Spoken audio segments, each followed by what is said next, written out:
तर वसई विरार शहर महानगरपालिकेच्या निवडणुकीसाठी मतदान प्रक्रिया पार पडतेय। आपल्या मतदानाचा हक्क बजावण्यासाठी आता मतदार सकाळपासूनच रांगेत उभे।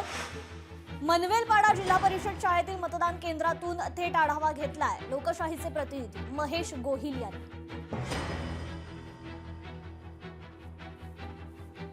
वसई विरार शहर महानगरपालिका निवडणुकीसाठी सकाळी 7:30 वाजल्यापासून निवडणूक प्रक्रिया सुरुवात करण्यात आली आहे। आपण पाहू शकता मी सध्या उभा आहे विरारच्या मनवेलपाडा जिल्हा परिषद शाळेच्या इकडे आणि ह्या मतदार केंद्रासाठी एकूण 1335 मतदान केंद्र असून मतदान प्रक्रिया सुरळीत पार पाडण्यासाठी 7,700 कर्मचारी आणि 3,000 पोलीस मतदार केंद्रात तैनात करण्यात आले आहे।